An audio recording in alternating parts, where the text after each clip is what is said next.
প্রশ্ন হলো, আমেরিকার নবনির্বাচিত প্রেসিডেন্ট ঘোষণা দিয়েছেন যে লিঙ্গ দুইটা, নারী আর পুরুষ, এছাড়া আর কোনো লিঙ্গ নেই।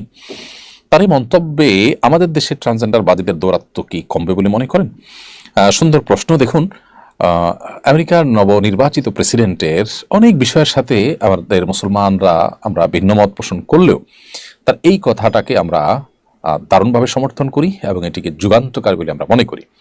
আল্লাহ সুবহানাহু ওয়া তাআলা মানুষকে সৃষ্টি করেছেন আসলে নারী আর পুরুষ করে। আল্লাহ তাআলা সূরা নিসার শুরুতে বলেছেন, ইন্না খালাকনাকুম, আল্লাহ সুবহানাহু ওয়া তাআলা বলেছেন যে ইন্না খালাকনাকুম মিন যাকারিন ওয়া উনসা, তোমাদেরকে নারী এবং পুরুষ থেকে সৃষ্টি করা হয়েছে।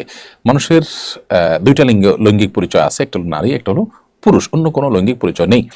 তৃতীয় লিঙ্গ বলতে আমরা যাদেরকে বোঝাই হিজড়াদেরকে, সেই মানুষগুলো মূলত তারা লিঙ্গ প্রতিবন্ধী আমরা বলতে পারি। তাদের শরীরে বায়োলজিক্যালি এবং তাদের ফিজিক্যালি যদি তারা নারীত্বের দিকে তাদের ঝোঁক বেশি থাকে বা প্রবল টান থাকে, বা তাদের দেহে তাদের মানসিকতা এবং জিনগতভাবে নারীত্বের দিকটা প্রবল থাকলে তাদেরকে নারী ধরে ট্রিট করা হবে এবং তাদের যেটুকু পুরুষত্বের ভাব তাদের মধ্যে আছে সেগুলো ট্রিটমেন্ট করতে হবে, কাউন্সিলিং করতে হবে, ইত্যাদি উপায়ে তাদেরকে সুস্থ করে তুলতে হবে। এটি হলো ইসলামের নির্দেশনা। এর বাইরে কিছু এক্সট্রাঅর্ডিনারি কেস আছে, সেগুলো একান্তই প্রতিবন্ধকতা হিসাবে দেখতে হবে, অসুস্থ হিসেবে দেখতে হবে। আর সে অসুস্থতাটাকেই সমাজে প্রতিষ্ঠা করবার অপচেষ্টা চলছে এবং এটার জন্য নানাবিধ ষড়যন্ত্র গোটা বিশ্বব্যাপী চলছে। এখন কেউ বলতে পারেন এটা করে লাভ কি? লাভ হলো সমকামিতাকে প্রতিষ্ঠা করা। শয়তানের একটা বড় চক্রান্ত হলো পৃথিবীতে আল্লাহর সৃষ্টিতে ব্যাপক পরিবর্তন আনা, সমকামিতার মতো জঘন্য নোংরামিকে সমাজে প্রতিষ্ঠা করা। এটার অন্যতম উপায় হলো এই ছেলেকে মনে মনে, তার মনে হলো মেয়ে, মেয়েকে মনে হলো তার মনে হলো ছেলে, এর ভিত্তিতে তার আপনার লৈঙ্গিক পরিচয় পুরো শেষ করে দেওয়া। এর মাধ্যমে সমকামিতার পথ উন্মুক্ত হয়।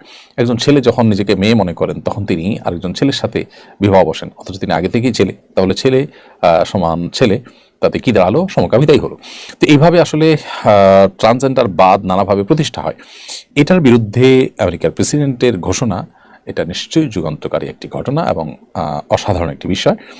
তার অন্য সব বিষয়ে বা অন্য অনেক বিষয়ের মতো পার্থক্য থাকলেও কারোর থাকতে পারে, কিন্তু এই বিষয়ে কারোর মতো পার্থক্য থাকা উচিত না। আমার মনে হয় আমাদের দেশের ট্রান্সজেন্ডারের ধ্বজাধারীরা, তাদেরকে এবার থামাবার একটা দারুণ সুযোগ এসেছে। তাদেরকে থামাতে হবে আমাদের, এবং তারা আমাদের এই সমাজকে নষ্ট করার যে চক্রান্তে লিপ্ত, সেটার বিরুদ্ধে আমাদের কথা বলতে হবে।